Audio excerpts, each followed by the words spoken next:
জ্ঞানের দুইটা স্টেশন বানিয়েছেন, একটা স্টেশন মাথায়, একটা স্টেশন কলব বাতেনে। দুইটা স্টেশন জ্ঞানের। চোখ, কান, মুখ এগুলা দিয়ে আপনি জ্ঞান অর্জন করবেন, কিন্তু জ্ঞানটা প্রসেস হয় ব্রেইনে। জ্ঞানটা প্রসেস হয় ব্রেইনে। আপনি সবার দৃষ্টি আকর্ষণ করবেন, কেউ উঠা বসা করবেন না, কোনো আওয়াজ শব্দ করবেন না বেটা। তাইলে জ্ঞানটা প্রসেস হয় ব্রেইনে, আপনার বাক্য তৈরি হয় ব্রেইনে। আপনি, এটা হচ্ছে ডেলিভারি সেন্টার, এখান দিয়ে ডেলিভারি দেন, কিন্তু মূল সেন্টেন্স তৈরি হয় কোথায়? ব্রেইনে।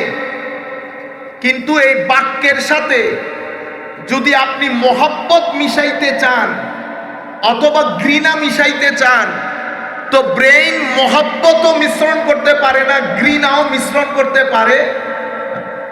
এই দুইটার মূল সেন্টার কোথায়? এখানে। কোথায়? কলব বাতেনে। তাইলে আপনার কাছে জ্ঞানের দুইটা স্টেশন, একটা মাথায়, একটা কলব বাতেনে। মাথার মধ্যে আমার আল্লাহ। আমরা যখন ঘরে টিভি অন করি, সেখানে নিউজ যিনি পাঠ করেন উনি নিউজ পাঠ করেন।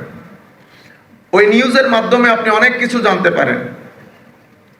ওইটা কি ইনফরমেশন বলে? ওইটাকে তো আপনি জ্ঞান বলবেন না। জ্ঞান বলবেন না, ওইটা জ্ঞান না। কেন? জ্ঞান হওয়ার জন্য কয়েকটা জিনিস জরুরি। জ্ঞানের একটা মেথোডোলজি থাকে, আরবিতে আমরা বলি মানহাজ। জ্ঞানের যে কোনো বিষয়, এটার একটা আমরা বলি আরবির মধ্যে গরদ, মওদু, মানে এটার আলোচ্য বিষয় কি, এটার গরজ কি, হায়ার অবজেক্টিভ কি। এই সব কিছু বিষয় যখন আপনি জানতে পারবেন, সেটাকে আমরা জ্ঞান বলি, সেটাকে আমরা জ্ঞান বলি। কিন্তু আমাদের ধর্মের মধ্যে জ্ঞানের আবার ফার্দার ক্লাসিফিকেশন আছে। এটা পৃথিবীর অন্য কালচার এবং ট্রেডিশনের মধ্যে নাই। এই জ্ঞান আপনি শিখেছেন, শিখিয়েছেন, কিন্তু জ্ঞান যিনি শিখেছেন ওনার ব্যবহারের মধ্যে কোনো পরিবর্তন আসে নাই। আপনি ইংরেজি সাহিত্য শিখেছেন, 5 বছর 6 বছর লেখাপড়া করে মাস্টার ডিগ্রিও করেছেন। এই লেখাপড়ার মাধ্যমে আপনি যখন বিশ্ববিদ্যালয় ছেড়ে এসেছেন, আপনি পৃথিবীর সবচেয়ে বড় সত্য সেটা কি? সেটা হচ্ছে কেউ একজন আমাকে বানিয়েছেন, আমি এমনি এমনি আসি নাই। মানে আমি অ্যাক্সিডেন্টাল ক্রিয়েশন না, আমি পারপোজিভ ক্রিয়েশন। somebody created me। যিনি আমাকে ক্রিয়েট করেছেন উনি নির্দিষ্ট উদ্দেশ্যে ক্রিয়েট করেছেন। এটা হচ্ছে আপনার আমার জীবনের সবচেয়ে বড় সত্য।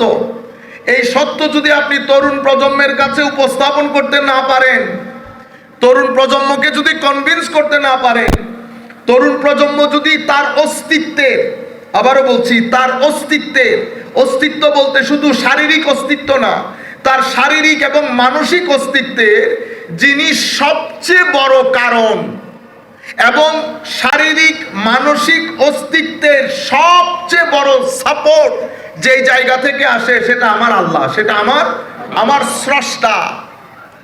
আমার জ্ঞান যদি আমাকে এই অকৃত্রিম সত্যের সাথে কানেক্টেড না করে, তাহলে জ্ঞান হয় নাই। সেই কারণে আমার আল্লাহ